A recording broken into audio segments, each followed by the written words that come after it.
Рахмет. Ал, барлықтарыңыз орындарыңызға жайғассаңыздар, Қазақстанның эстрада жұлдызы Ерғали Көшербаев Қара шаңырақ әнімен бүгін шашу шашып кеп отыр. Қошемет! Ерғалиым қайда!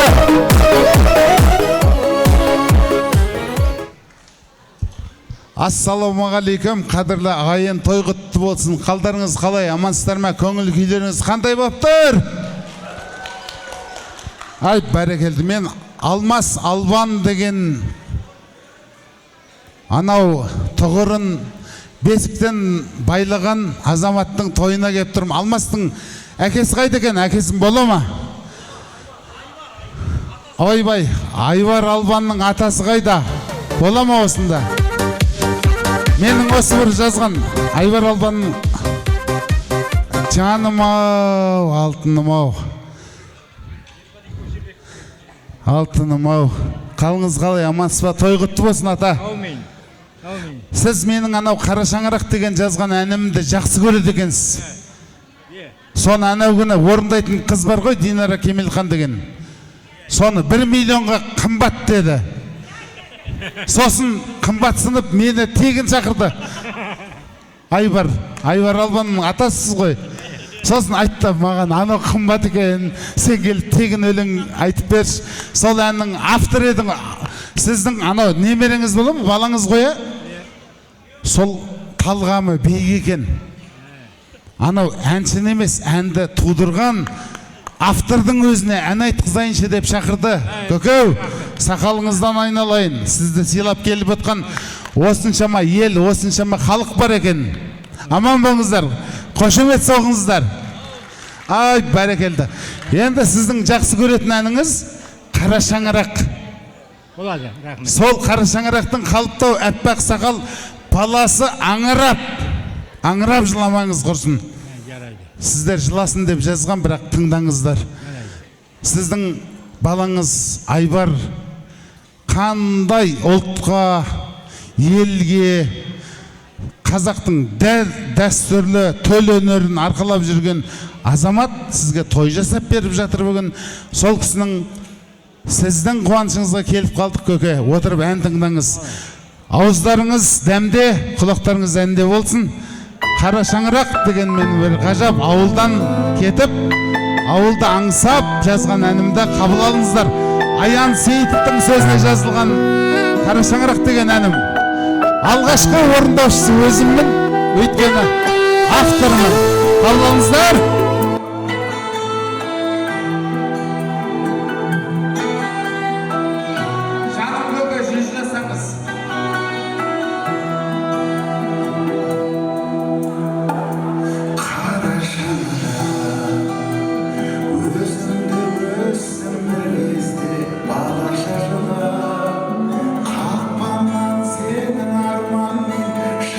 Ketebe, kaltağa yol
Қалыңыздар той құтты болсын.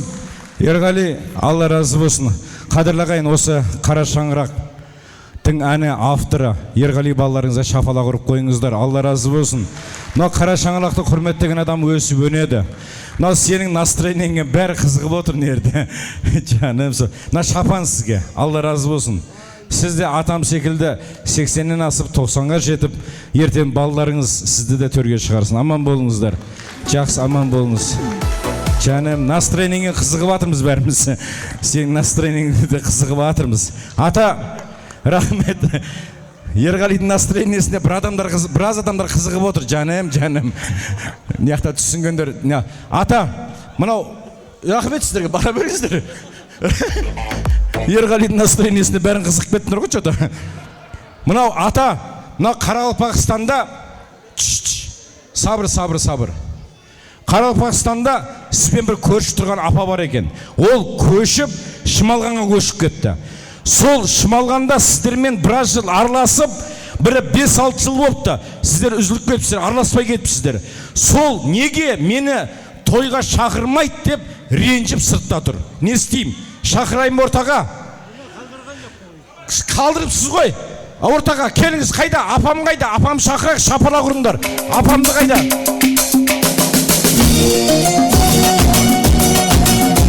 Келатыра. Келден. Шапалақ қайда?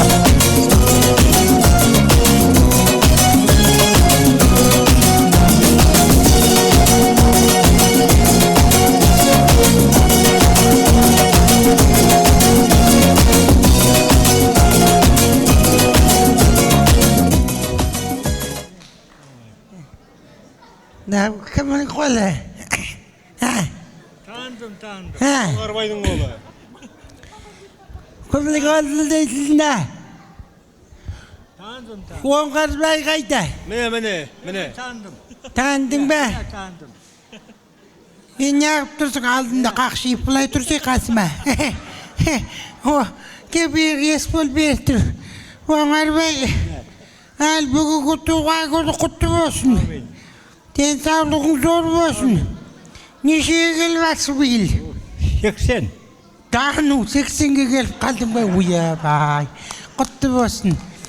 Есбол теңел қайда? Мынау теңел ме? Құдай жанын теңел. Баяғыда мә сен ет жинапсың ай. Мынау әл соқ үй қалып қойыпты. Мынау саған аумайды. Әл құтты болсын. Денсаулықтарың зор болсын.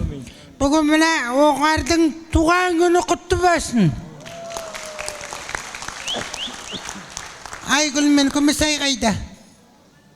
Айгүл, Күмісай. Келедір. Қаяқта? Айгүл ме? Айгүл қалайсың?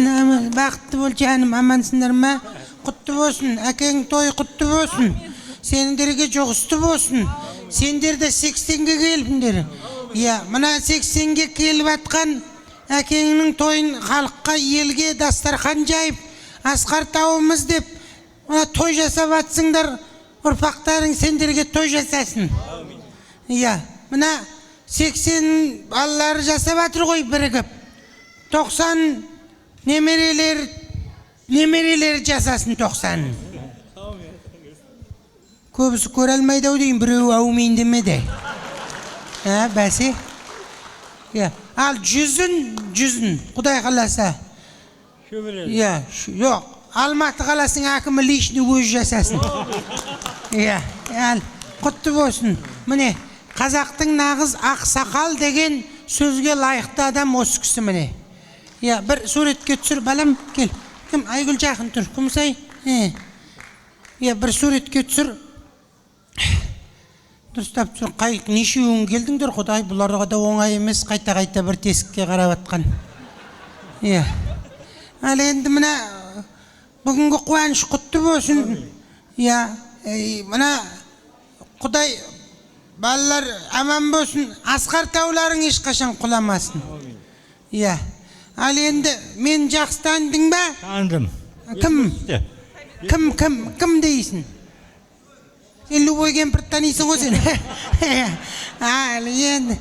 Mına bugünkü quvonchlarning uzağынан bu kişinin жалпы ауылдастары бар ма, ауылдастары? Қаяқта? Ал. Құрдастары бар ма? Арасында бар шығар. Иә. Ал, балаларының достары келіп отыр, міне. Барлық ағайын туыс. О. Иә, құтты болсын. Есбол, ал.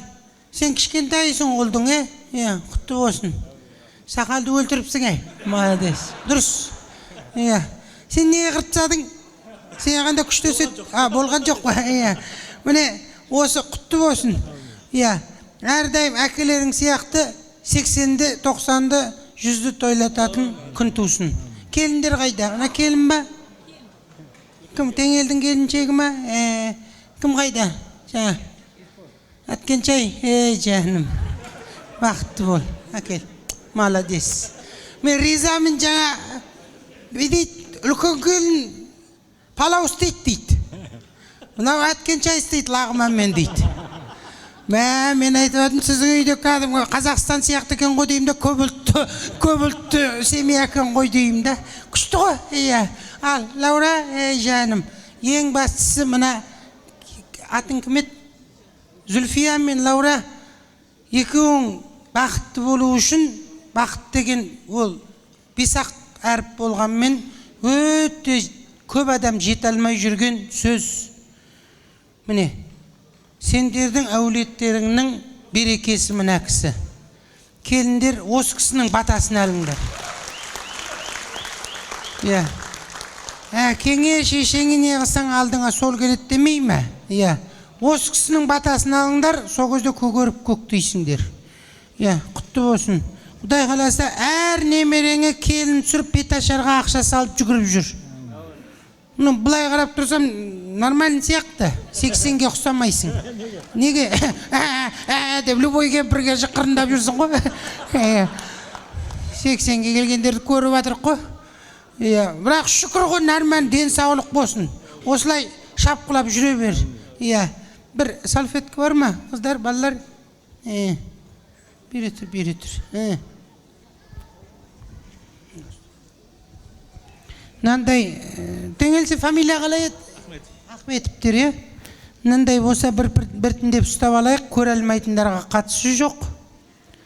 Бар ма мынандай бір салфетка біртіндеп ұстап алайық, біреуден.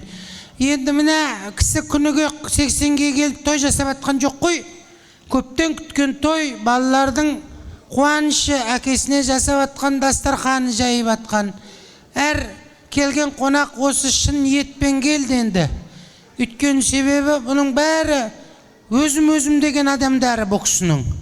Айтпесе бокс шақыратын болса целый нүкіс шақырып алуға шамасы жетеді. Мынаны болса бір-бірден ұстабайық. Ахметовтердің тойы құтты болсын. Ура дейміз. Ахметовтердің тойы құтты болсын. Міне, кеттік.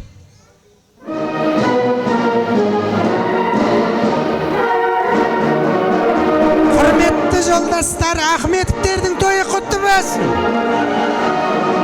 Жасасын Ахметовтер. Жасасын Ахметовтердің атапалары. Жасасын оңғардың барлық ағай туыстары. Жасасын Ахметовтердің ұл-қыздары. Жасасын Ахметовтердің көршілері. Жасасын нағашылары. Жиендері. Жасасын оңғардың балалары, ұлдары, қыздарын достары.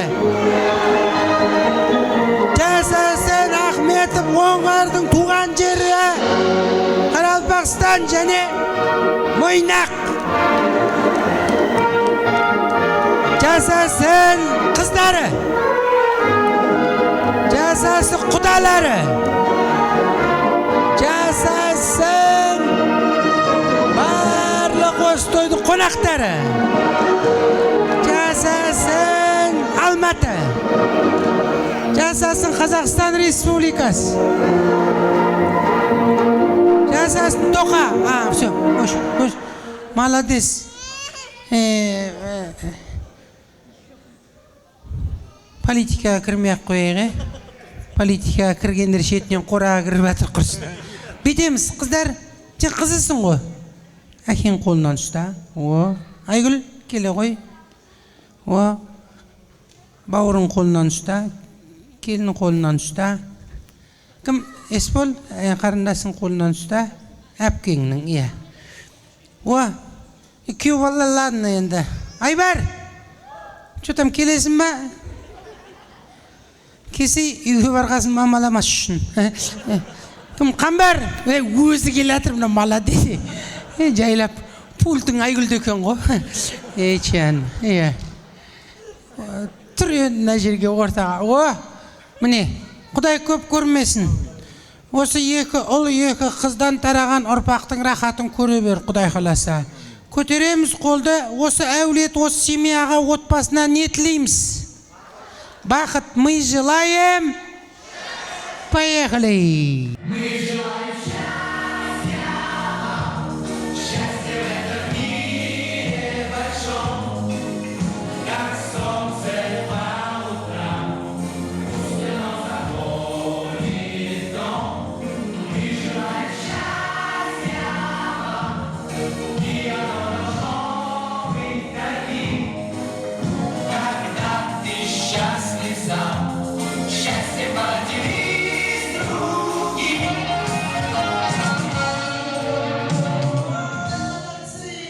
Мына оңғар ақсақалдың үйінде, әр баласының үйінде, әр Құдай қаласа әр немересінің үйінде, осы отырған әр қонақтың үйінде секунд сайын мынандай дауыс шыға берсін.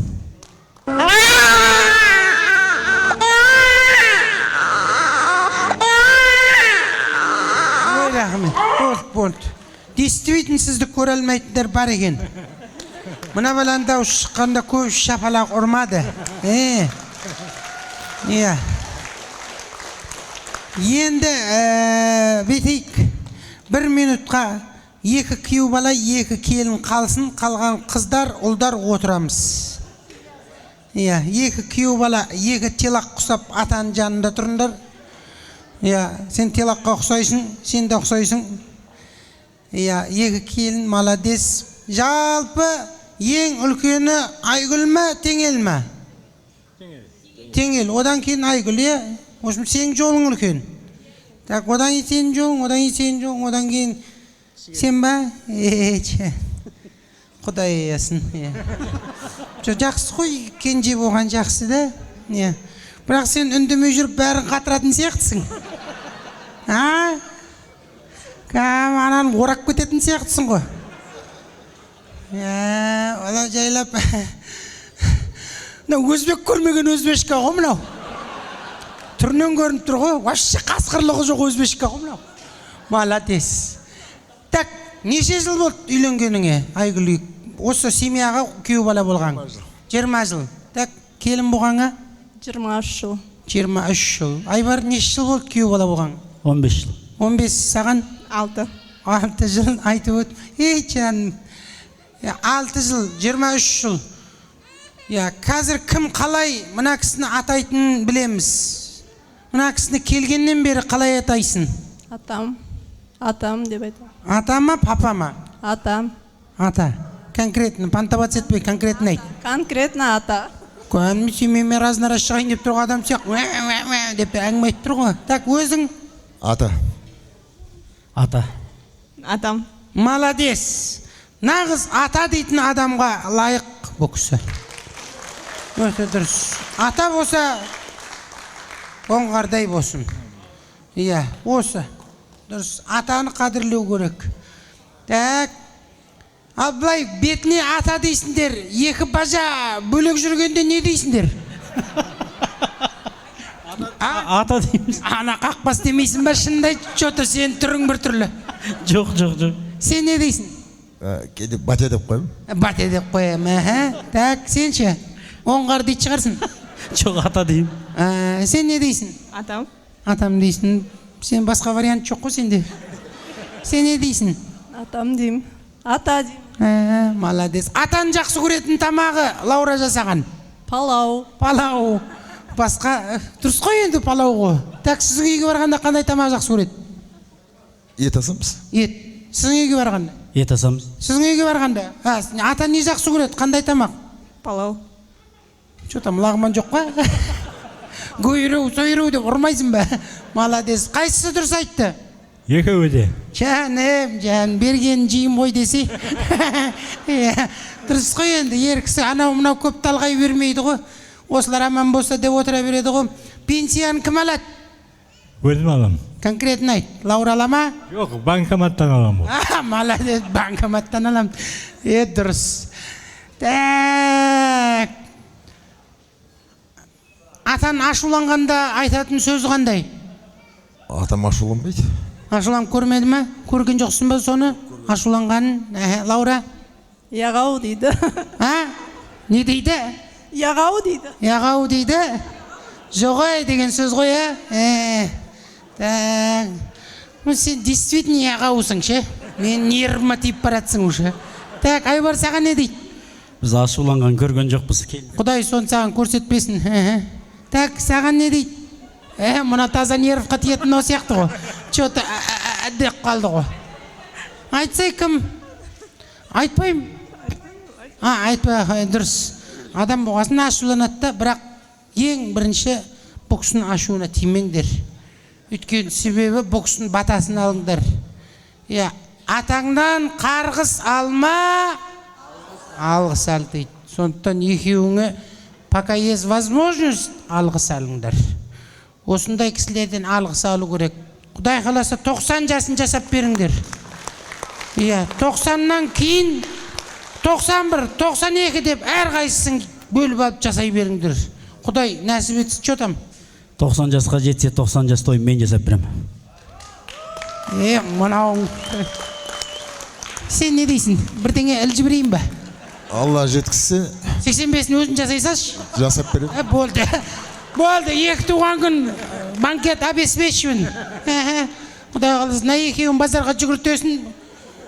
Өздері біледі ғой әрі қарай. Ал, осы атасының атынан кеу балаларға да, келіндерге де арнап бір ән айтайық, Кеттік кәнекей. Келін болсаң инабат деген ән бірінші келіндерден бастайық. Жібер. Ортаға биге. Кеттік шымады бұл.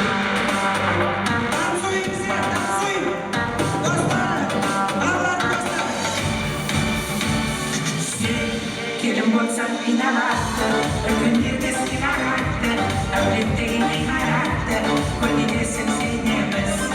Сен дайындайсың қабақ түйіп, қарамайсың қабақ түйіп, жүгіресің қабақ киіп, жұмсағанда енеміз.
Келін болып сен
саған да ел емес.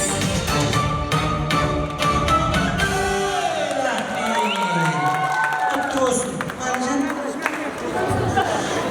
Ерболат Төлегенге шапалақтарыңыз қадірлі. Қошемет.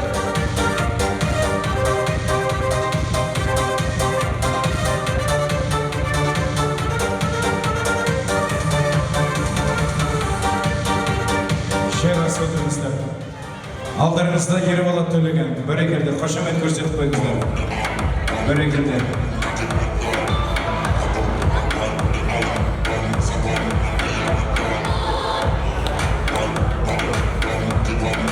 Cheers.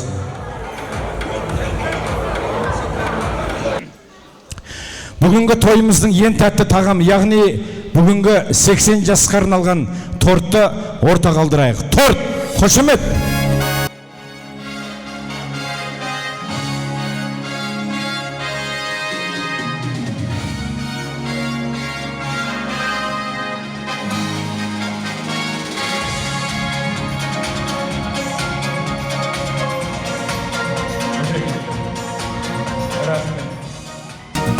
Мына тортты қашан жеп бітем мен сонда? Ата, келіп ырымын жасайсыз. Ырымын жасайсыз, тортты бір рет тіліп бересіз, осы мейрамхананың қызметкерлері үлестіреді. Осындай той жұғысты болсын деп. Ырымын жасап, мына арада келіңіз, қошемет көрсек, қадірлі ағайын. Атамыздың бүгін бәрекелді. Ал, мынаны кесесіз бүйтіп, біреу енді міне бағың берді жемісін, бала қошемет. шықса бұл күнде мұның бәрі әке сенің жеңісің. Анашымды отырғызып жаныңа, той берейін салып ала ханыма. Немересі, ең кішкентай немересін әкеңізші, атасына дәмін тартқызын. Қайда, ең кішкентай немересі қайда? Ең кішкентай қайсысы? Ең кішкентай немересі қайда? Жаным келе жатырын. Қошемет көрсетіңіздер. Жаным келе жатыр. Келер сендер ғана лайықсың. Мына тортты алып кете беріңіздер. Кесіп үлестіре беріңіздер. Алып кететін қызметкерлер қайда? Заберите торт, пожалуйста. Алып кете қойыңыз, алып кете қойыңыз. Жо, ей жаным, атасын жасын берсін, атасын бағын берсін. Қошемет.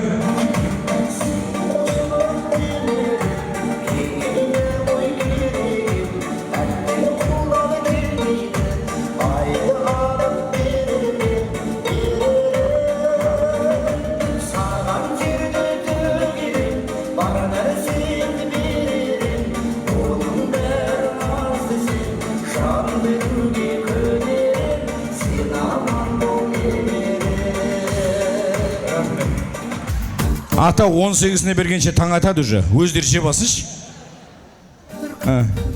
Жаным. Келе ғой қызым, келе ғой, келе. Келіңдер, аталарың қоймайды. Бәрекелді.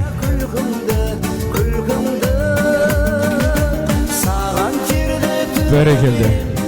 Ес болдың баласы ма ол? Бәсе өзіңкіне екеу берді ғой үйде тұрғаннан кейін. Өзінің кішкентай немересіне бар ғой 2 рет берді, 3 рет берді. Бәрекелді. Ал болды. Ата рахмет, алып кете қойыңыздар. Мынаны алып кете қойыңыздар.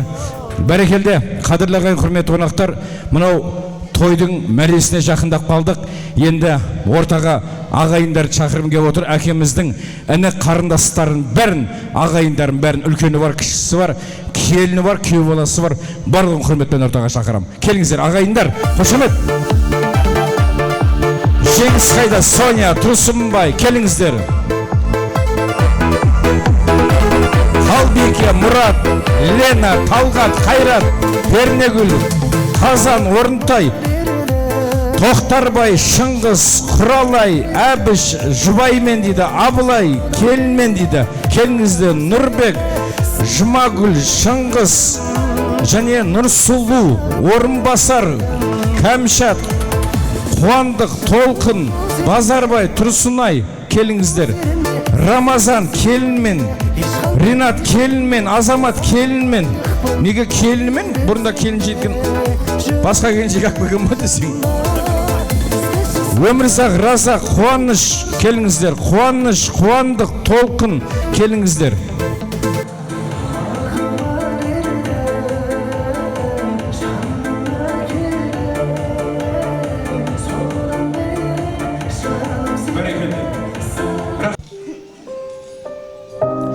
Адам жаны жаурайды екен дірілдеп, жақындары қарамаса күлімдеп, жие хабар алып тұрыңдар, ей жарқыным, қайда, қалай жүрсің деп. Бір ұядан алысқа ұшып кеткендер, биік белестерге жеткендер, мойын бұрмай туған туыс бауырға тым алыстап бөтенсіп кеткендер. Тым алыстап кетпеңдерші жақыннан.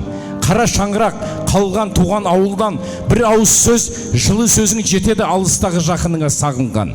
Тарау жолдарында өмірдің, бірде жеңіп, бірде қатты жеңілдің. Жүрегінен бір ауырлық кетпей ме, жақының келіп жасын сүртсе көзіңнің. Адамға адам таң талса мейірімін кеңейтпей ме, Құдай оның пейілін. Жақыныңды, бауырыңды бағала, олар барда күндей нұрлы өмірің. Бауырларыңыз бүтін болсын. Ағайын ренжімейді деп ойлаймын, араларыңыздан екеу сөйлеп, қалғандарыңыз қосылсаңыздар, ағайындықтарыңыз танытады деп білем. Бәрекелді. Екі сөйлесін, қалғандарыңыз қосылыңыздар. Үлкен анамыздан бастаймыз ба? Сөйлей қойыңыз. Ал құрметті қалайық, той бәріңе құтты болсын, жұғысты болсын. Ал осы тойды ұйымдастырып отырған екі бауырымызға, екі қарындасымызға, күйеу балдарға рахмет. Осынша дүйім халықты жинап, ағайын туысқан жинап, бәрін басын қосып, Оңғар ағамның 80 жылдық мерейтойын атқарып атқан. Аға, өмір жасың ұзақ болсын. Сіз бақыттысыз. Балдарыңыз бар, немерелеріңіз бар, қыздарыңыз бар, жиендер бар. Бәрі аман болсын. Құдайым, Алланың берген жасын жасай беріңіз. Сіздің алдыңызда бізде бақыттымыз. Сіздің жолыңызды берсін бізге де, мына інчектерге де, келіндерге де. Бәріңе рахмет. Оңғараға туған күннен туған күн жеткере берсін. Бетіңізден бір сүйіп қояйын. Бұл кісі менің әке шешемнің өкіл баласы.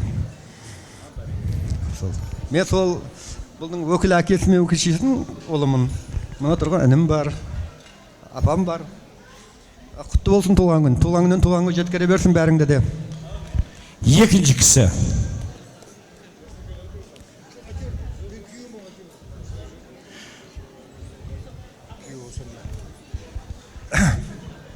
Ассалаумағалейкум ағайындар, тойлар құтты болсын. Аға бақытты бол. Жасыңа жас қосылсын. Біздікі ғой болды.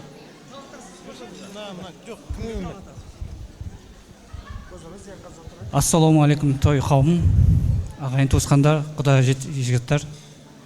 Мінекей ағамыздың туылған күні осы мерейтойы 80 жылы құтты бола берсін. Жасқа жас қосылып, 100-ге келе берсін. 100-ді тойлайық аға, Оңғарбай аға. Өзіңізді білесіз қой. Денсаулық мықты болсын, главное. Балашаға аман болсын. Осы өсіп келе жатқан, артымыздан қуып келе жатқан осы немерелерге қуанышына тоймай көп жасаңыз аға. Аға, бүгінгі 80 жас юбилейіңіз құтты болсын, өміріңіз ұзақ болсын, денсаулығыңыз мықты болсын. Өсіріп атырған ұл қыздарының, немерелерінің, шөберелерінің қызықтарын көргестер, айтылып атырған барлық достар қабыл болсын. Не дейін? Сол 100 жасқаңыз құдайым. Аман болыңыз. Біреу айтыпты ғой, тойға барып сөйлегеннен гөр конвертті жуан берген жақсы екен деп.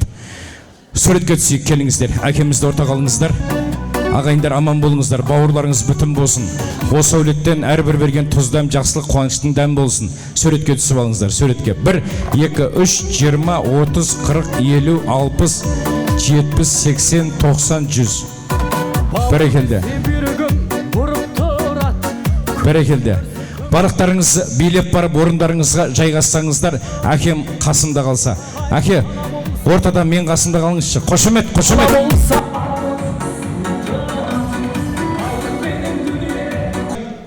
Әкем той басталған кезде ескертіп еді. Менің өзімнің бір осы ағайынға, туған туысқа, қайын жұртқа, құдаларыма деген бір өнерім бар еді деп. Күй тартайын деп жатыр, қадірлі ағайын. 80-ге келген әкеміз сіздерге арнап қазақтың қара домбырасымен күй тартқалы тұр. Шапалақ ұрып қойсаңыздар, қадірлі ағайын.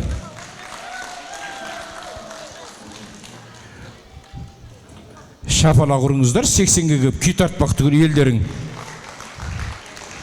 80-ге кеп күй тартпақ түгілі спальный табамай жүр ғой 80-де кісілер.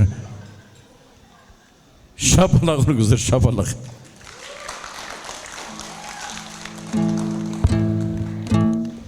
Тағы да ұрыңыздар.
Күйдің аты той бітпесін деген.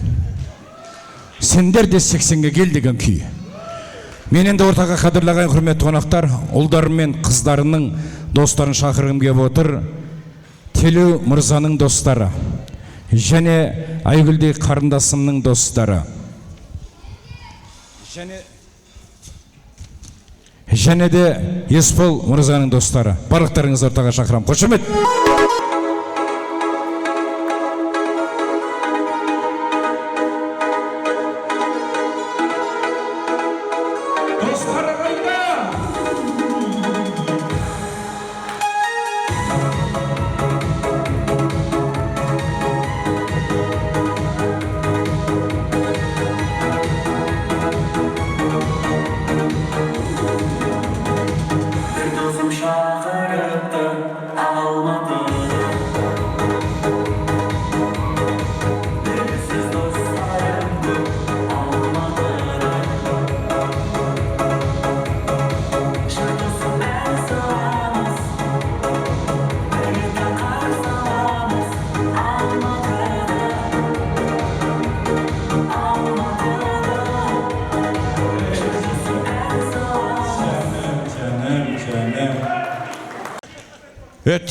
Тәке, неміне?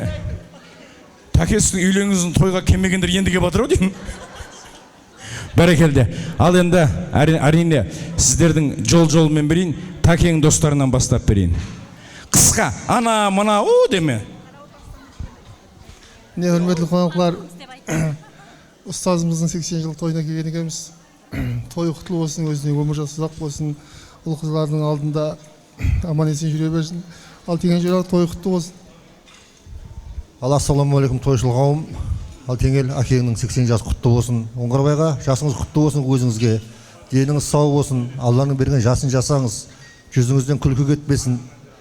Сол немере, шөбере сүйіп, сол аманшылық болса 90 жасында да нәсіп етсін. Құрметті тойшыл қауым, бүгін міне әкеміздің, міне кластасымыздың әкесі, біздің де әкеміз, бір жағынан ұстазымыз болған кісі, біздің сынып жетекшіміз болған кісі. Оңғараға туған күніңіз құтты болсын, деніңіз сау болсын, жасыңызға жас қосылсын. Алла бұйыртса ғасыр тойыңызды көру бұйыртсын бәрімізге. Теңел, әкеміздің туған күні құтты болсын, бәрімізге жұғысты болсын. Бейнетінің зейнетін көрсін, ендігі жағында алдарыңызда аман болсын. Той-тойға ұласын. Естіген шығарсыздар, атам осында тұрған ұлдар мен қыздардың 11 класста класс жетекшісі болған.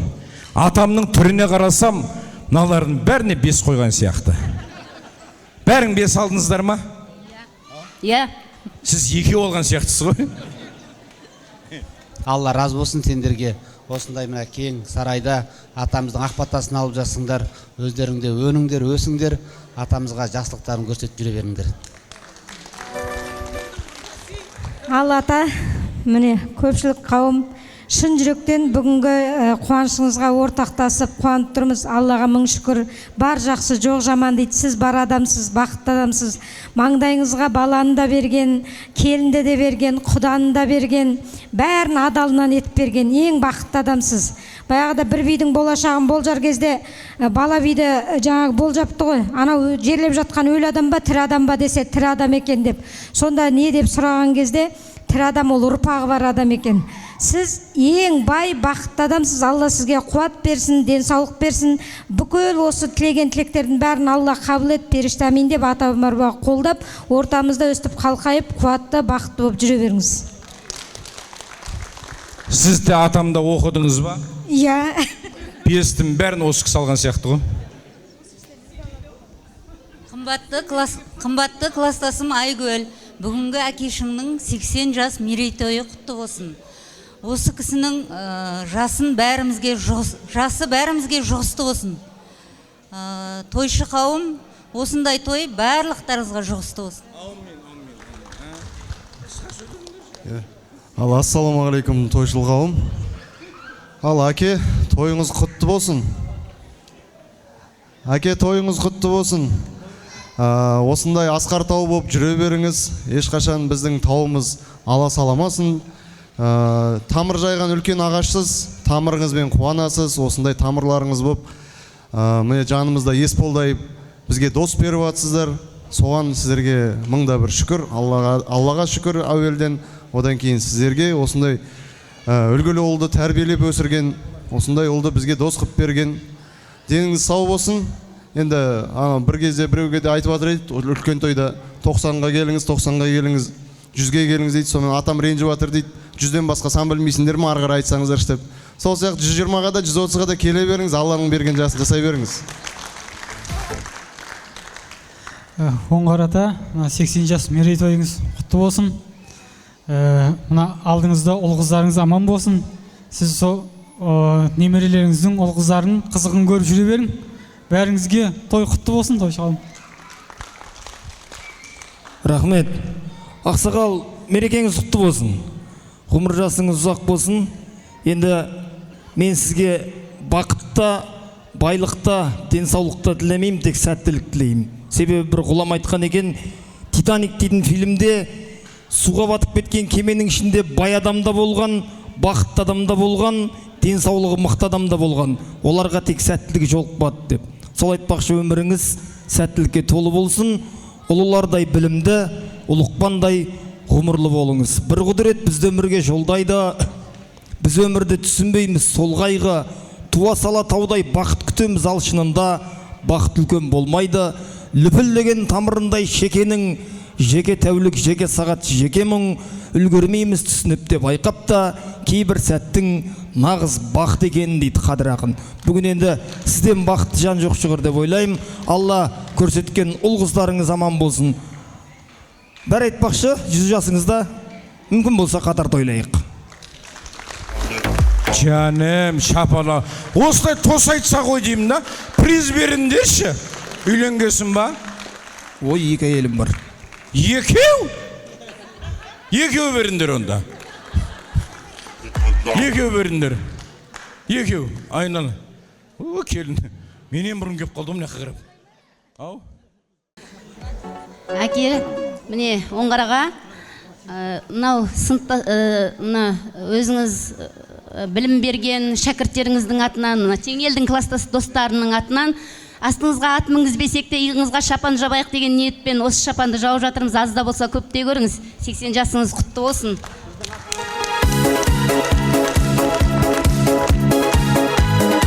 Ғасыр жасыңызды тойлау несіп етсін бәрімізге. Жаным, адамның көзіне жас келтіріп сендер суретке түсейші. Шапалақ ұрып қойыңыздар, қадірлаға. Бір достым шақырыпты Алматыға. Бәрекелді, ал енді ағайындар, балалардың достары билеп барып орындарыңа жайғассаңыздар, тойбастарымызда дайын болып қалды. Қадірлі ағайын, құрметті қонақтар, мен алдын ала ескерткім келіп отыр. Қазір алдарыңызға тойбастарды үлестіреді. Тойбастарды үлестіргеннен кейін перзенттері сөйлейді. Содан кейін 90 ауыз тобықтайды да атамыз сөз тобықтап қояды. Бәрекелді. Суретке түсіп алыңыздар, суретке. Атамнан 5 алғандар ғой мыналардың бәрі. 1 2 3 4 5. 1 2 3 4 5. Ата аман болыңыз. Шәкірттеріңіз жақсы көреді екен. Той бастайық ағайын, той бастайық!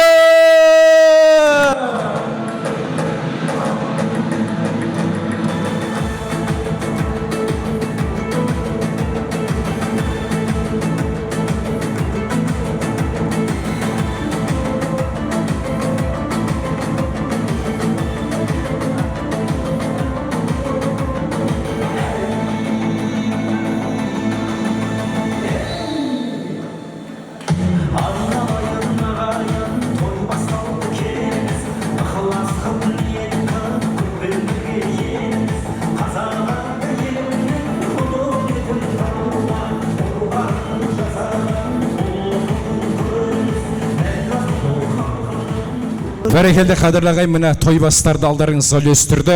Барлықтарыңызға осындай той жұғысты болсын. Мен енді ортаға 2 ұлы, 2 келіні, 2 қызы, 2 күйеу баласы және 18 немересін ортаға шақыруға рұқсат етіңіздер. Қошемет.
Қошемет, қадірлі ағайын.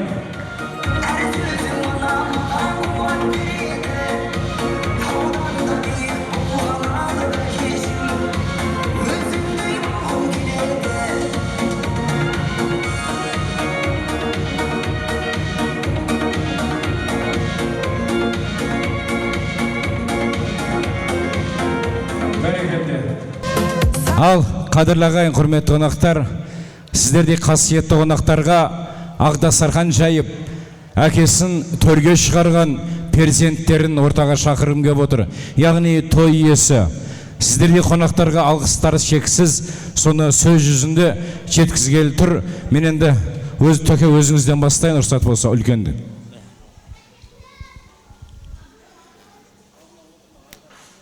Кеш жарық, ағайын туыс, тума бауыр, жегжат жұрат, көрші қолаң, достарым.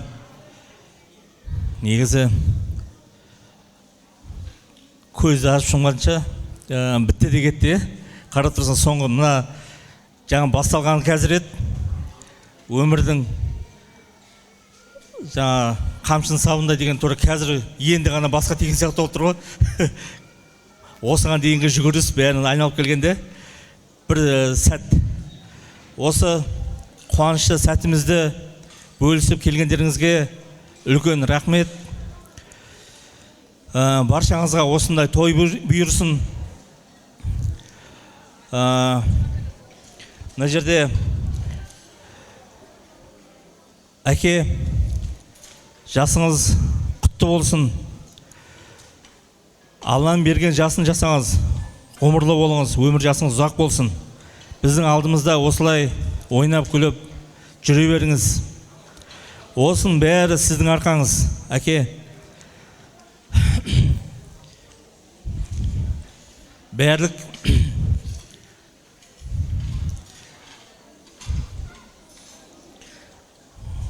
бір кем дүние дейді ғой. Бір кем дүние. Сол анашымызды өтіп жатыр.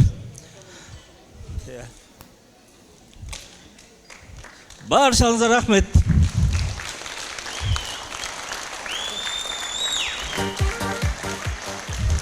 Мына жерде аты менікі болғанмен, заты осы іні қарындастарымдікі. Осы қарындастарымды осылай апталап үйге, осылай базарға, осылай тойға дайындық деп жіберіп отқан күйеу балдарыма рахмет. Қарындастарыма рахмет. Осы ініме рахмет. Осы кісілер болмаса жалғыздың шаңы шықпайды дейді ғой. Шүкір Алла. Бәрі жақсы. Рахмет баршаңызға. Енді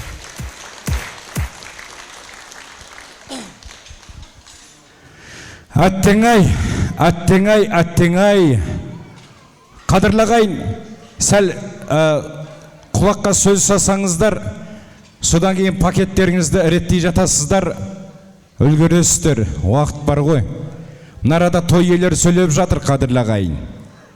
Шын мәнде сөзін, мағынасын, мәнін тыңдап тұрсаңыздар, әттеңай, бір кем дүние деді. Бұл той өз мәресіне жетті ғой, жақсы өтіп жатыр. Әйтеуір Алланың қалауымен. Анам болған кезде бұл той мүлдем басқаша болар ма еді, көңіліміз тола болар ма еді дегендей сөз айтып отыр, қадірлі. Бір шапалақ ұрсаңыздар жарасады.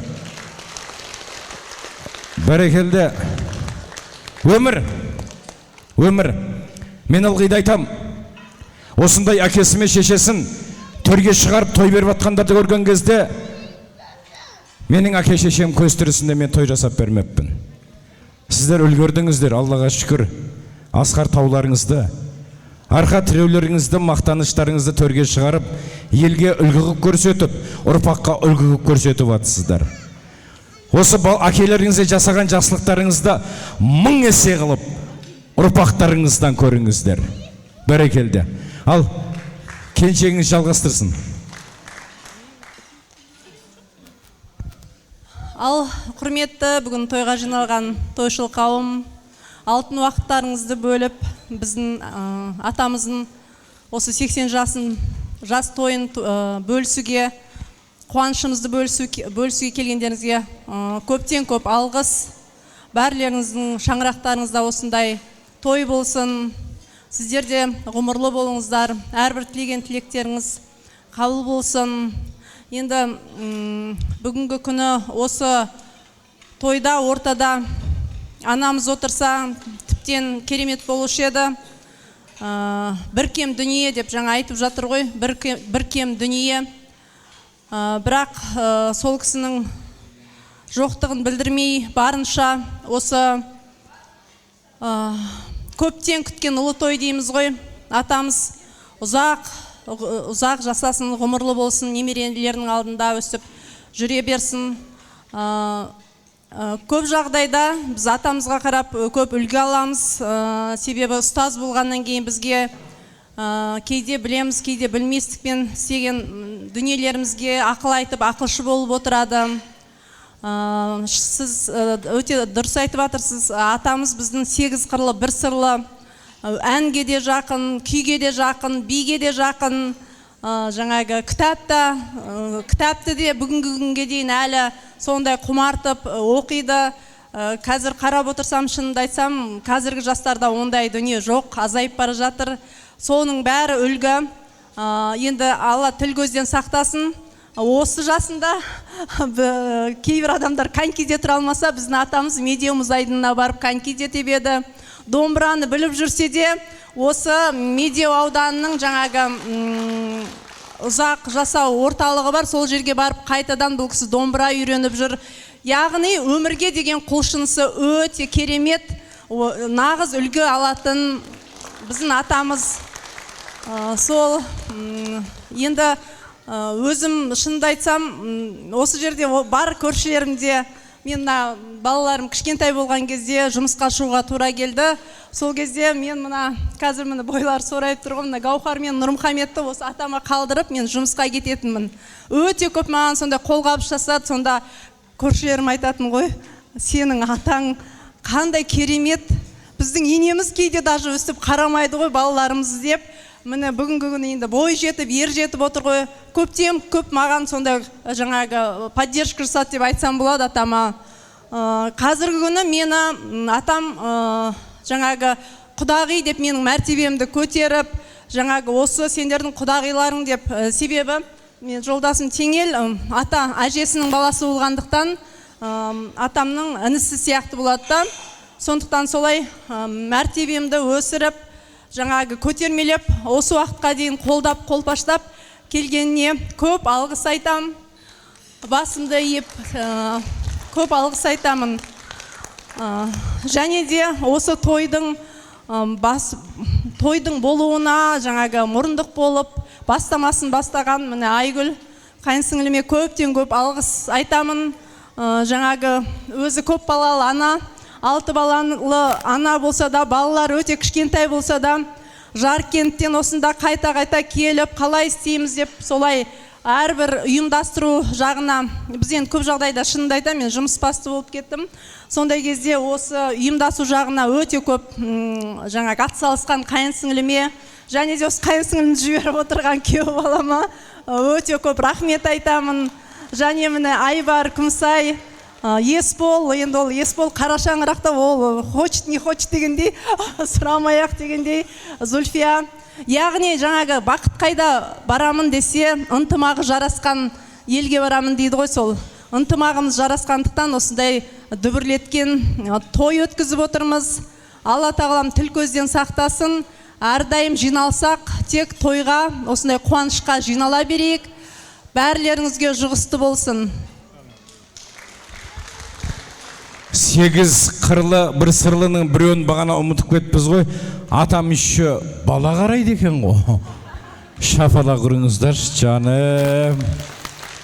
Рахат қой, мынандай атаны маған беріңдерші. Бермеймін десе, бәрекелді. Қамбараға өзіңіз жалғастыра қойыңыз. Құрметті ағайын, туысқан, бауырлар, мына бүгін атамның 80 жас мерейтойында бас қосып отырсыздар. Мына жасап атқан тойымыз құтты болсын, тойымыз тойға ұлассын. Ата,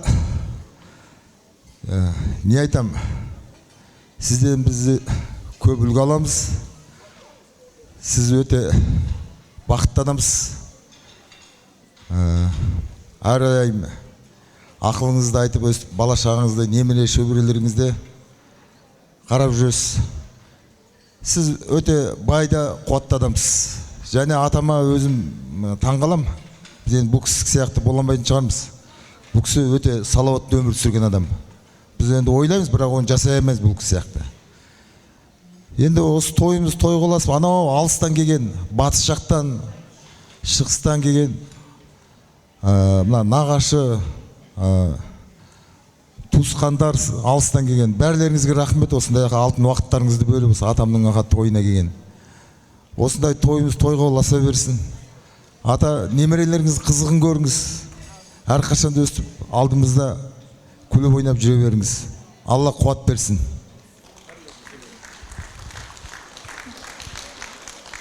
Ал мінеке жиналған ел жұрт, осы әкемізді, бізді, бәрімізді сыйлап, бүгінгі алтын уақыттарыңызды қиып, осы төрімізде отырғандарыңызға мыңда бір алғыс, рахмет. Бұрындары ел жұрт тойға, мерекеге шақырса, кішкене салғырт қарсақ, енді ойлана қарайтын дәрежеге жеттік, өзіміз той жасап, соны ұқтық. Барлықтарыңызға рахмет. Бұның өзі, иә, барамыз деген жауаптың өзі біз үшін өте бір керемет жауаптардың бірі болды.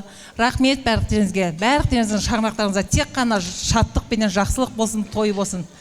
Папа, не деймін? Аман болыңыз, деніңіз сау болсын. Басқасын бәрін шама шарқымыз жеткенше біз болып, ел жұрт болып жасауға тырысамыз. Тек қана деніңіз сау болсын.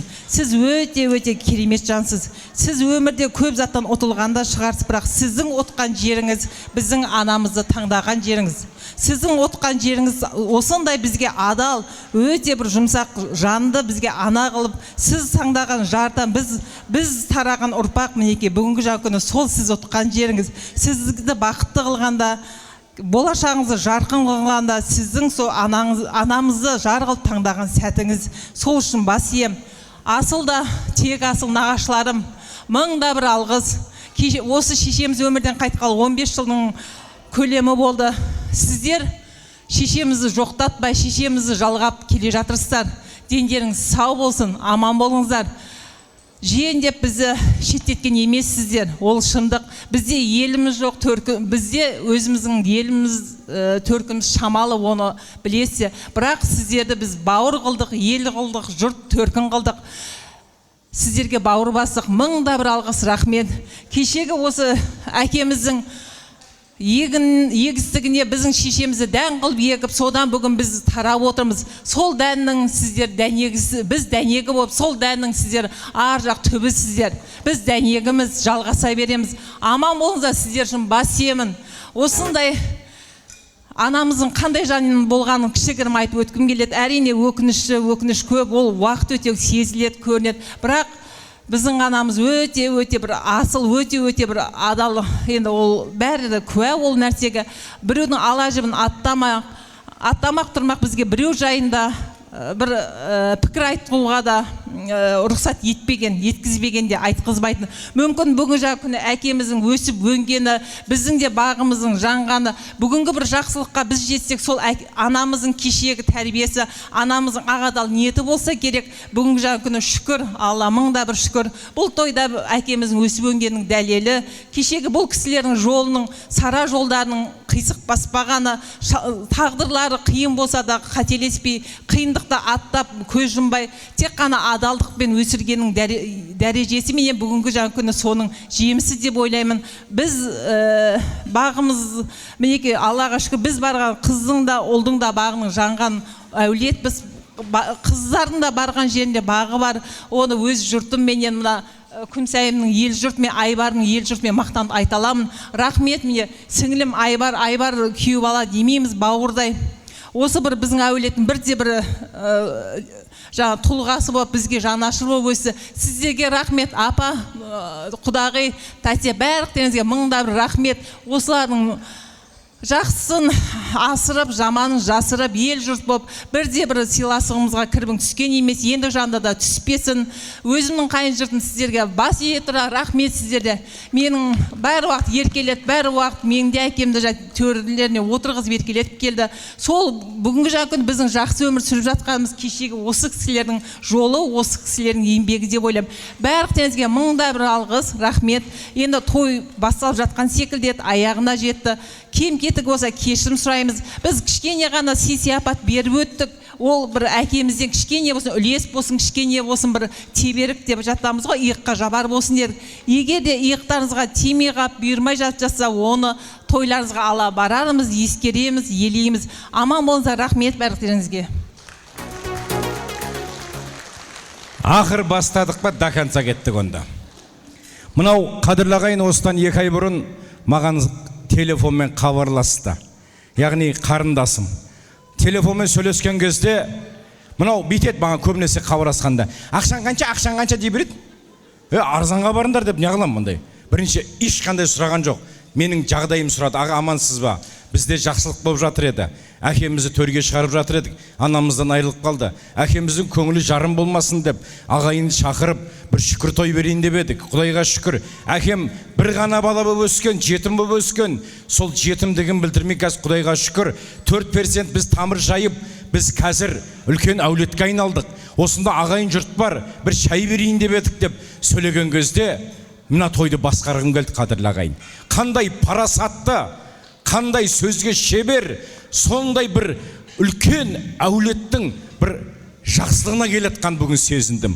Сол себепті міне сіздердің парасаттықтарыңызға, сіздердің адамгершіліктеріңізге, сіздердің бір-бірлеріңіздің бауырмашылықтарыңызға, сіздердің осындай бір-бірлеріңізге деген құштарлықтарыңызға бас идім. Алла бізге жұғысты қылсын. Аман болыңыздар. Рахмет қарындасым. Мен анау өзімнің 3 қыз бір ұлым бар.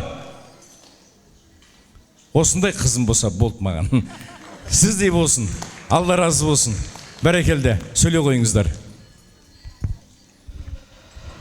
Ассалаумағалейкум, қадірменді қауым, алқалы әлеумет. Бүгінгі мынау атамыздың мерекелі мерейтойына алтын уақытын бөліп келген барша ағайын туыс, құда жекжат дос жарандар, барлықтарыңыздың мүбәрәк жүзгілеріңізді көргенімізге қуаныштымыз. Жалпы ең әуелі мына дәл біз өмір сүріп жатқан қоғамда уақыттан құнды еш нәрсе жоқ қой. Арнайы алтын уақыттарыңызды бөліп ақ дастарханымызға Ақбатамен жайғасқаннан кейін ас қайырмайынша тұрып кетпей, жүріп кетпей сыйлап отырғандарыңызға мың да бір рахмет. Бұның кетіп қалғандарға қатысы жоқ. Ал енді қадірменді қауым, алқалы әлеумет, баршаларыңызға мың да бір рахмет. Ата, мынау бүгінгі мерекелі мерейтойыңыз құтты болсын, жасыңыз ұзақ болсын, өсіңіз, өніңіз, өркендеңіз, мың жасаңыз деп жатады ғой. Енді адам ұрпағымен мың жасайды дейді. Ұрпағыңыз көп болсын, уайым қайғы жоқ болсын, қарнымыз тоқ болсын. Енді жалпы осы немерелеріңіздің, балаларыңыздың алдында бақытты қариясыз деп ойлаймын сізді. Осы берген бағын Аллам ұзағынан сүйіндірсін. Аман болыңыз, 100 жасаңыз. Құдайдың берген бағын баянды сүруді Аллах тағалам нәсіп етсін. Енді мына бүгінгі дүбірлі тойға осында тікесінен тік тұрып жүгіріп жатқан сіздерге мың да бір рахмет, осы тойды өткіземіз деп. Енді сөздің шыны керек, жаңа жүгіріп жатқан күйеу балаларға деген сөз артық болып кетті. Мен негіз енді осы тойға бүгін өзім қонақ болып келдім, негіз шынын айтқанда. Кешігіп келдім және. Сонда да болса сөздің арасына қосып рахмет айтып жатсыздар ғой, мың да бір рахмет. Енді қашанда бір-бірлерімізге деген сый құрметімізді Алла алмасын, ғұмыр жастарыңыз ұзақ болсын. Енді бұрындар естіп жүрміз ғой, жаңа сіздерді айтып жатсыздар ғой, енді әкеден жалғыз қалып, жетімдіктің тауқыметін көріп өсіп, енді осы әлетке жетіп, бір үйлі отау болып, сол отауы діңінен тараған үлкен бәйтерекке айналып жатыр. Енді осы тойдан кейін ата төрел түрді шалқайып жатып, төріңізді артыңыздан ерген ұрпаққа қарап аты жөнін оқып бір марқайып отырсын деп сізге бір кішігірім мына отбасымыздың атынан сыйлық алып келбем.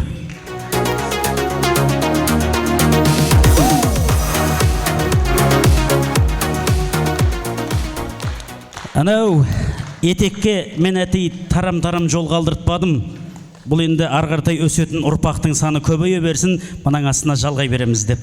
Ендеше ұрпақты болыңыз, немере шөберелеріңіз көп болсын, аман болыңыз, тойыңыз құтты болсын.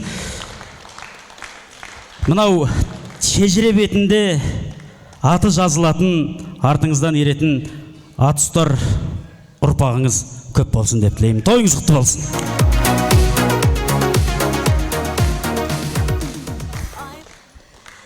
Құрметті тойшыл қауым, той құтты болсын, осындай той баршамызға жұғысты болсын, әр үйде тек жақсылық болсын. Әкешім, бүгінгі 80 жасыңыз құтты болсын, деніңіз сау болсын ең бастысы. Осылай ұл қыз немеренің ортасында шалқайып, марқайып жүре беріңіз, еңсеңізді тік ұстаңыз. Сізге көп-көп рахмет, бәрі үшін, бар жақсыны бергенің үшін, берген тәрбиеңіз үшін, бәрі үшін рахмет көп-көп. Мұңаймаңыз, ренжімеңіз, бар жақсылыққа лайықтысыз. Рахмет сіздерге бауырларым, ағамды қолдап жүрген жеңгем, рахмет сіздерге. Осы тойды бәріне жүгіріп жүрген мінекей бауырым, келініме рахмет көп-көп, баршаңызға көп-көп рахмет.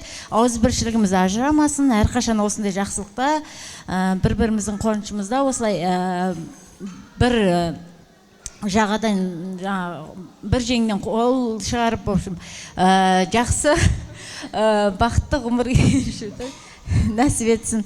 Барлық үйде той болсын, жұғысты болсын, папамның жасын берсін. Рахмет көп-көп баршаңызға. Айтпақшы ұмытып барады екем, осы тілектен кейін қой құрсын қайтайық үйге барып жатайық демесеңіздер, артынан айтып беретін бір әнім бар. Қайтамын десеңіздер келесі тойда айтасылам. Айтқызамыз ғой, настроениеміз бар пока. Бәрекелді, ал. Мынау, ал. Не ғой? Продюсерлер отырғандар. Мынау, қадірлі ағайын, Аллаға шүкір, мынау біз кейде түсінбейміз. Әке шешеміздің өмір бойы тәтісімен жұмсағын беріп отырып, әке шешеміздің көңіліне қарап отырып, қара шаңырақта қаңыратпай, түтінін түзу шығарып отырып, сол әулетке қазан толтырып отырып, міне қара шаңырақ деген атқа ие болып отырған осы жасы кіші болса да жол үлкен ұлдарыңызға, інілеріңізге бір шапалақ ұрып, қошемет көрсетіп сөз беріңізші, қадірлі ағайын. Кеш жарық қадірменді қонақтар, тойшыл қауым, ассалаумағалейкум. Назарларыңызды бері қарай бұрып, кішкене енді сөз тыңдасаңыздар, менің сіздерге айтар алғысым көп, әкеме айтар тілегім көп. Енді бүгінгі тойдың болғаннан болатысы қызық деп, осы тойға жүгіріп жатқан бауырларыма айтар алғыстарым бар. Сондықтан да осы қуанышымызды бөлісіп, сіздер ортамызға келіп, ортақ болып жатқандарыңызға көп рахмет. Бүгінгі той сіздердің де шаңырақтарыңызда орын алсын. Әкемнің жасын сіздерге де берсін. Осы әкемнің жасына жеткенде бар, жетпегенде бар. Осы 80 жасқа жетіп сіздерде асып өтіңіздер. Келесі әкемнің 90 жасын, 100 жасын бірге бір шаңырақ астында, осы бір пананың астында тойлауды нәсіп етсін Аллах тағалам. Құдіретті күшті Аллам баршамыздың тілегімізді қабыл етіп, әрқашанда сіздердің шаңырақтарыңызда шаттық енгізіп, той қылдырып, осындай ат шаптырып, шапан жауып иығымызға, осындай үлкен қуаныштың куәсі болуды нәсіп етсін баршаңызға. Бүгінгі қуанышымызды бөліскендеріңізге көп рахмет. Әке, мен сізді жақсы көрем. Егерде менен кеткен ағаттық болса, артық-тыртық кемшілігім болса, кешіріңізді өтінем. Осы шама шарқымыз жеткенімізше бауырларымыз болып, бір-бірімізді қолдап, бір-бірімізді қорғап, қоршап, осы күнге аман есен жеттік. Осы күн орын алды. Мінекей, бүгін сіздің бір марқиған күніңіз, сіздің жасыңыз ұзақ болсын. Әке, сіздің батаңызбен біз көгеріп көктейміз. Сізден басқа бізге ештеңе керек емес, тек қана бет сипап бата берсеңіз ғана болды. Сол батаңызды алып, шаңырағымыз шаттыққа толып, биіктеп үнемі жүре берейік. Аллах тағалам сізге денсаулық, зор байлық берсін. Әрқашанда ұрпағыңызбен мың жасап жүре беріңіз. Енді осы тойды бөлістік, Аллаға шүкір, мәресіне жеттік. Бірақ та тойдың басы болсын. Келесі тойларда басымыз аман, деніміз сау, бауырымыз бүтін жүздесуді Аллах тағалам нәсіп етсін. Мәлік мырза, сізге көп рахмет. Осы жерде ат салысып, тігінен тік тұрып жүгіріп жүрген қыз жігіттерге рахмет. Айтар сөзім, тілектерім көп еді, дегенмен де осы толқу үстінде әрине кішкене бір албырақтап жатқан жағдайым бар шығар. Әрине ортамызда әттең-ай деп анашым болса, егер мамамыз болған жағдайда бұл той бұдан да қызықтырақ болар еді. Бірақ та Аллаға шүкір, осы барымызға, нарымызға. Бауырларым, мен сіздерді қатты жақсы көрем. Рахмет, аға, мен сізді сүйем, бауыр ретінде.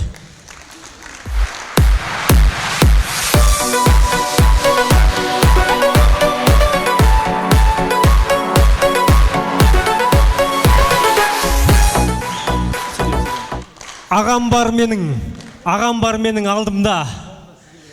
Мен несінен ешкімнен сескенбеймін, ешкімнен қорқпаймын. Қай кезде менің ағам бар кезде жанымда. Сондықтан да қолдарыңызда бар кезде, жандарыңызда бар кезде, бауырларыңыз бүтін кезде бағалап құрметтеп өтіңіздер. Әкемнен кейінгі әкем осы кісі. Әрине осы кісінің қолдауымен, қоршауымен, нұсқауымен ғана жүріп келетқан жағдайымыз бар. Аллаға шүкір, жаман болып жатқан жоқпыз. Сондықтан да үлкен әкемнен кейінгі алғыс аға сізге. Әке, ең алғашқы осы бізді өмірге алып келіп, бір-бірімізге теңел секілді маған бауыр сыйлап, теңелге Есбол секілді іні сыйлаған сізде арман жоқ шығар. Сондықтан да бауырларыңыз бүтін, бастарыңыз аман болсын. Той қаласын ағайын. Жаңа дүйім жұрттың алдында сөз бастау қиын дейді ғой. жаңа осыған дейінгі қарбалас аяқ асты бітті, бір сондай бір жағдай болды жаңа менде. Бір жасымда бір 50-ге жақындағасыма көңілшек болдым. Бір ондай емес еді негізі. Енді рахмет. Шынымен жаңа көп кешеден бері саптап жүрген сөздердің бәрі ұмытылды, бәрі ұшты. Енді баршаңызға рахмет. Осындай әкемнің достарына, ауылдастарға мынау хабар беріп, осылай жаңа осындай досым бар, танысым бар деп, негізі бұдан да көп келетін әкем достары. Біз әкем алдымызда осылай кір көтеріп, жаңа коньки теуіп, сөйтіп жаңа алдымызда шапқалап жүргенде біз бәрінде солай деп ойлаткенбіз. Сөйтсек, біразы ауырып жатыр екен, біразы осылай жаңа науқастанып жатыр екен, бір шыға алмайды екен, сондай жағдайлар көп екен. Сондықтан қатарларың ауырып жатқандарына шипа тілейміз. Енді әрине қарт алады ғой өзінікін. Сол келмей қалған кісілерге де рахмет. Көп жаңа осылай жазып, алғысын айтып, кәдімгіде тілектерін айтып, осы тойға қатыса алмасақ та осыны тілегімді айтамын деп, бәрі достары осылай жаңа қалды. Жазып, хабарласты. Мына ауылдастар, әкемнің жаңа қатарларына, құда-құдағиларға, баршаңызға мың алғыс.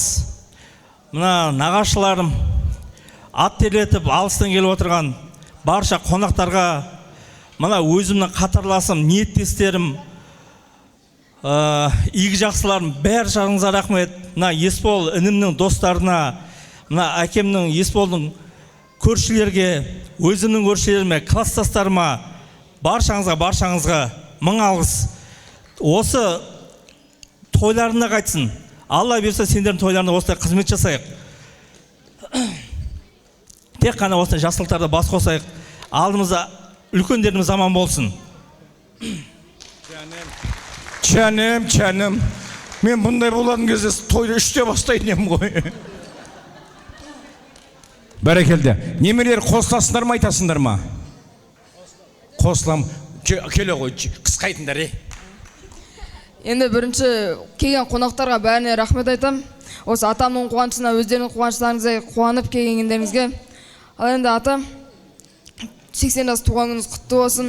Енді сіз біздің артымыздан ақыл айтып отырсыз, жаңа қарт емессіз, сіз шаңырағымыздың керегесісіз, әулетіміздің шежіресісіз.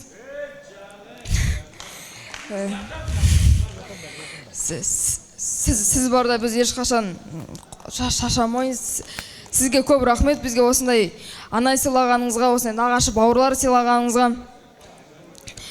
Енді сізбен жасты адамдар көз алдымызда қартайып келе жатыр, сіз олардың қасында қарағанда өте мықтысыз, және де мықты болып қаласыз.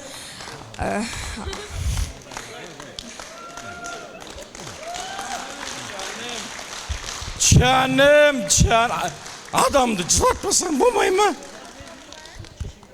Ата, бүгін келіп жеткен туған күніңізбен құттықтаймын. Сізге көп-көп рахмет айтамын. Ата деп атайтын, мақтанатын адамның барына, сіздің аман болғаныңызға қатты шүкір етемін. Сізге бәріне рахмет айтамын. Осы бүгінгі туған күніңіз құтты болсын. 80 жасыңыз 100 жасқа дейін жетсін. Құдай бұйырса, сіз 100 жасыңызды тойлайтындай уақыт келсін. Сізге барлық жақсылықты тілеймін. Бүкіл амандықты тілеймін, аман болғаныңызды тілейміз. Сізге осындай ана бізге сыйлағаныңызға шүкір етеміз. Сізге көп-көп рахмет айтамыз. Жаным. Айгүл әбден дайындалып келіпсіңдер ғой. Кені кіші жиен. Бөлемді қойды. Ата, 80 жасыңыз құтты болсын. Бізге осындай алдындай ана сыйлағаныңызға көп-көп рахмет. Осындай бөле нағашылар сыйлағаныңызға рахмет. Туған күніңіз құтты болсын келіп жеткен. Біз сен құттықтаймыз. Жаным. Қалғандарың ше, сөйлемде жылан көп атыр жемен. Бәрекелді, қадірлі ағайын, құрметті қонақтар. 90 ауыз тобықтайда түйіндейтін айналайын сөйлей ғой қызым. Ата, бүгінгі 80 жас мерейтойыңыз құтты болсын. Біздің ең алғашқы кішкентай кезімізден ақылшымыз болып келе жатқан, бізге бар тәрбиеңізді берген, мамам папа қасымызда болмағанда, жұмыста болғанда сіз бәрін үйреттіңіз. Біз үйде орысша мүлдем сөйлемейміз, бірақ ата бізге бәрін үйрететін, солай даже орысша білет, каждый сөзді үйретіп, солай білімін беріп, соған рахмет айтам. Тамағымызды беріп, осылай өсірді. Бірақ ол кезде ата жап-жас, қазір жап-жас ата. Ондай бәрі қолынан бәрі келеді атаның. Иә, әлі де.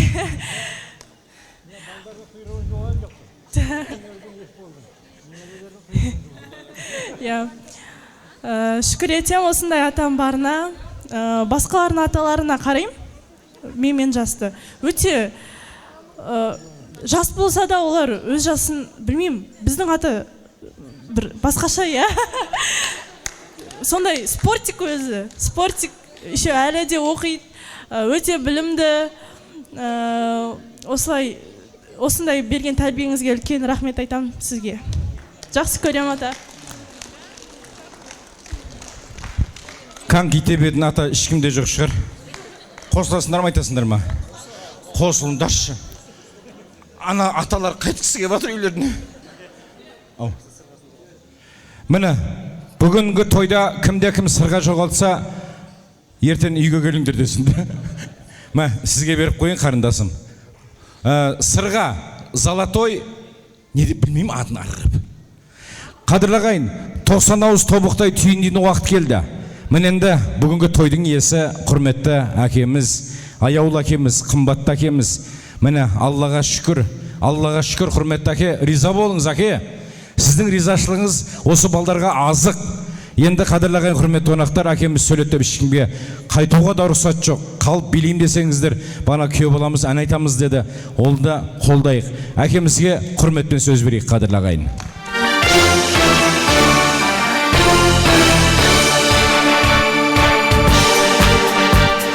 Жасыл жайлау, түкті кілем, көк кілемде көп аунаймын, көп маңдайымнан сыйпап өткен. Бәрекелді, құрметті әке, той біткен жоқ. Әулеттеріңізде ешқашанда той бітпесін.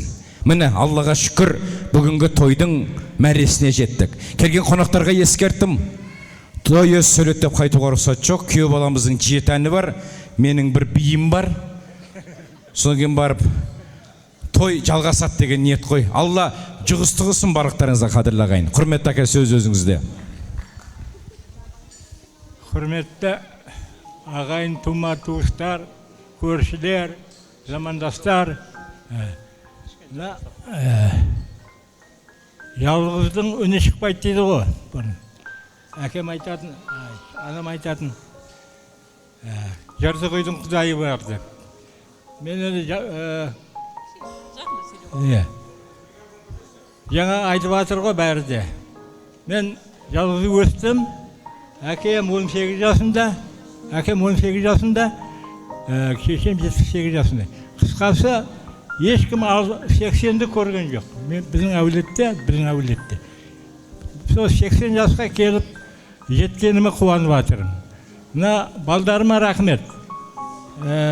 Өзім жұбайым болмағаннан кейін 80-де жұбайым болмағаннан кейін орны бөлек қой. Одан да жақсырақ өтермеді. Қалай өтеді? Жақсы өткірсек.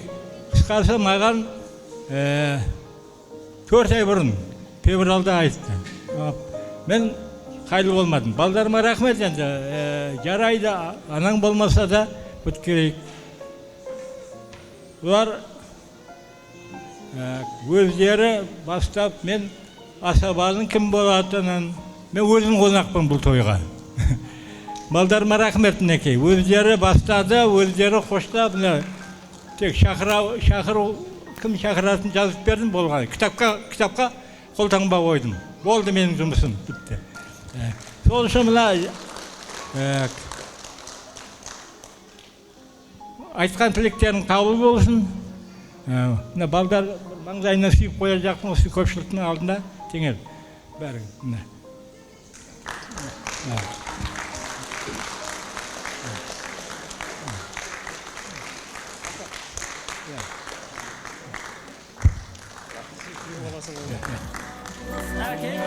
Баққаның үшін, еңбекпен нанды тапқаның үшін, бейнетіңнің зейнетін көрші, әкешім менің мақтаным. Қызметтерің Алладан қашсын. Себебі менің ойындағыдан да, менің көңілімде шықты деймін. Себебі осындай ұл бергенде, осындай қыз бергенде, келіндеріме, қыздарыма рахмет айтсам.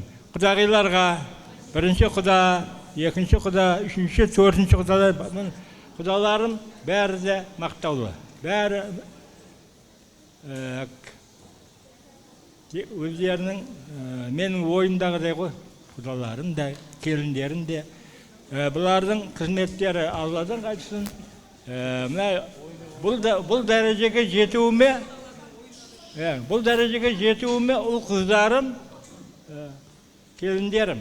Көңіл тоқ болса, бәрі де тоқ болады. Рахмет. Сендерге де менің жасымды беріп, той-тойлай беріңдер. Тойың қуанышың куәсі болайық. Қадірлі ағайын, құрметті қонақтар, Алла тағала осындай әрбір берген тұздамыз жақсылық тұздамы болсын. Той шығысты болсын. Ортада билігін уақыттарыңыз бар. Күйеу баламыздың орындауында керемет бір ән қабыл алыңыздар. Сіздер жиналып суретке түсе беріңіздер. Алардақты ағайын, енді тізе бүксеңіздер болады. Мына бүгінгі тойымыздың соңғы әні болсын. Енді атамыздың анау кешегі ауылында жүрген бала кезіндегі қара топырақ есіне түссін деп, мынау жақында ғана жарыққа шығып жатқан ауылын сағынып жүргендер деген әнімді орындап берейін, қабыл алыңыздар.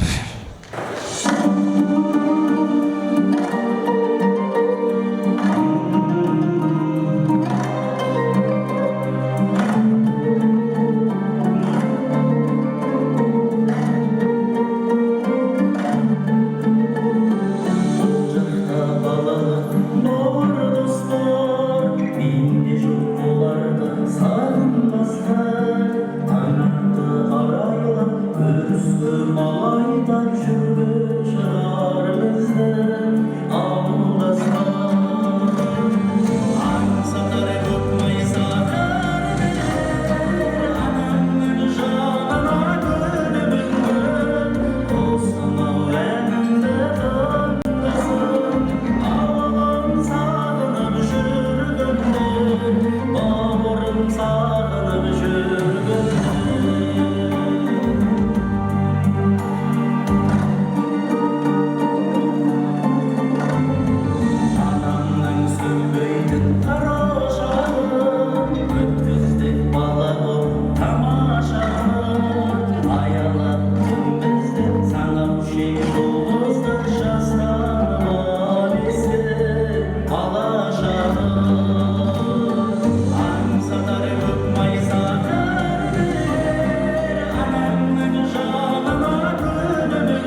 Рахмет, сау саламатта болыңыздар, ардақты ағайын.